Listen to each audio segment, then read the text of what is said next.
Hey YouTube, what's going on here? Leaf Station 4 with my part 1 of my prediction for U.S. Army Rangers versus North Korean Special Ops Force. Sorry I didn't get this up on the weekend, but I was away all weekend, so today, hopefully today I get it on. Today's Monday, so if I don't get it on Monday, then I got it in late, but hopefully I get it on Monday. So I don't really know a lot about either of these warriors, really. I'm not really into the modern day matchups as much as I am with the medieval and ancient matchups, but I do enjoy these every once in a while. As far as my knowledge on guns and such, I don't have a lot.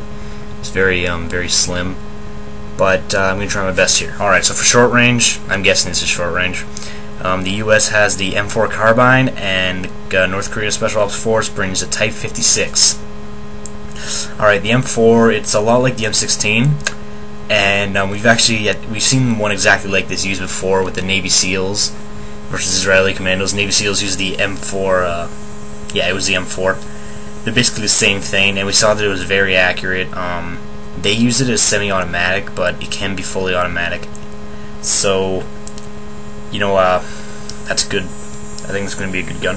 And the Type 56, it's a lot like the AK-47. It's actually a Chinese copy of that.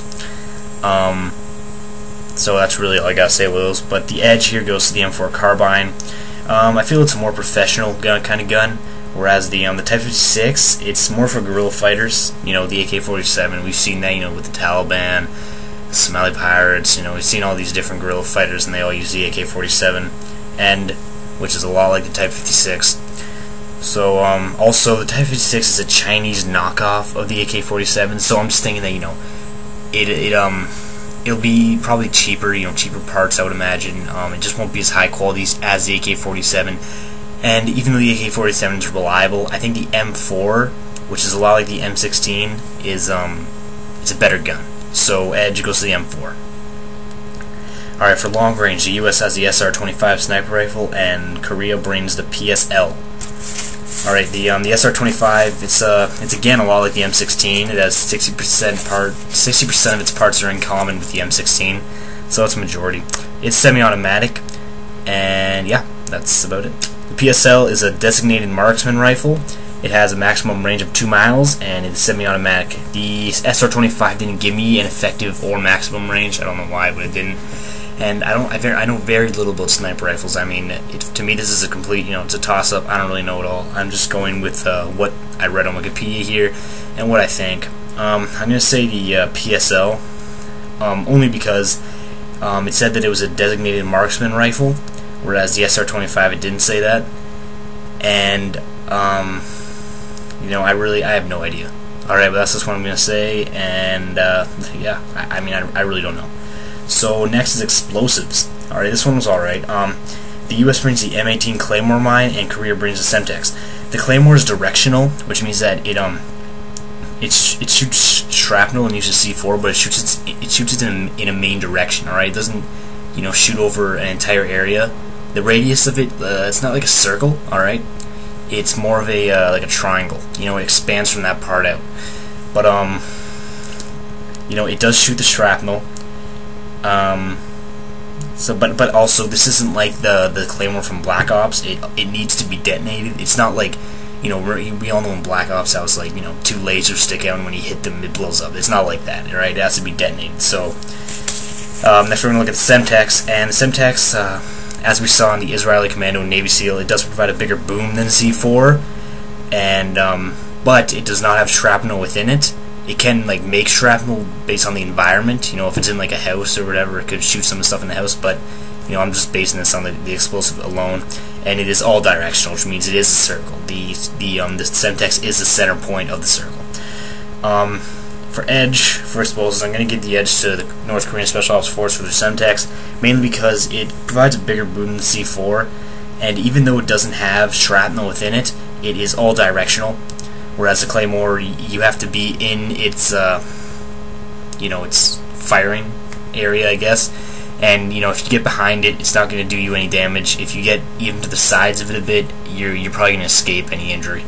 So for that reason, I'm going to need the edge to the Semtex. Yeah, you know, it'll blow you up from a lot longer range, and so, you know, yeah, I'm going to give it to that. So let's recap here. For short, I gave the edge to the U.S. Army Rangers. For long range, I gave the edge to the North Korean Special Ops Force. And for explosives, I gave the edge to the North Korean Special Ops Force. As far as this one goes, I don't really know what they're going to do for X Factors, and I also don't know, they're not going to do battle tactics, I would imagine. I don't think they're going to be doing that. Mainly because this isn't a two generals, this is just two, regular infantry. And so I think, I don't know, they might do battle tactics, one battle, but I don't think they should do that. That'd just be dumb. Because warfare nowadays, it's just really squads. You're not really moving a whole bunch of men. It's just really squads going in, getting the job done, and then coming out. So I don't see them doing any battle tactics there. As far as what they may do, I don't really know. I really have no idea. But some possible X factors, I think, could be something like teamwork, training, diet and exercise. I don't know. Those are just some, because we have to remember that these are not generals. These are just, average infantrymen. Alright? So, guys, I will have my part 2 of this up tomorrow, which, actually, you know what? I don't even know if I'll do a part 2. I really have no idea what I'm going to talk about for X factors. So, yeah, you know what? I don't think I'm going to do part 2, actually. So, this is just, the entire thing that you just witnessed here. And I guess I have to give you my overall edge now. Well, I didn't really prepare for this, but my overall edge here, I'm going to say, man, I really don't know. Jesus. I think I'm going to say the U.S. Army Rangers, because they do, in my mind, they have the better assault rifle, and I think that's going to make a big difference. Sure, the North Korean Special Ops Force has the better explosive and the better sniper rifle, but as far as snipers, as far as I'm concerned, they're so even, I couldn't really pick, and I don't really know a lot about either. So, to me, this is going to come down to the assault rifles. And the assault rifle that I'm going to go with is the M4 carbine, and that is the U.S. Army Rangers, so I'm going to go with the U.S. Army Rangers. Also, I think they'll be, I don't know, will they be more trained? I don't know. This is North Korean Special Ops Force, so they could be well trained as well, but you know what, I don't really know. I'm just going to say the U.S. Army Rangers, and we'll leave it at that. So, see you guys later, and hey guys, just one more quick thing here. I just wanted to inform you guys on a couple other YouTubers, but chances are if you're watching me, you already know who they are. Xbox 7752 and Blue Team TV. These guys are great. I always watch their stuff, and it's good to see 3 different sources. And these guys always mention me, and so I'm going to mention them. I can't give you a link because I don't know how to do that. I'm kind of new to YouTube, so yeah, don't know how to make a link. But yeah, check them out. I highly recommend them, and yeah, see you guys later, and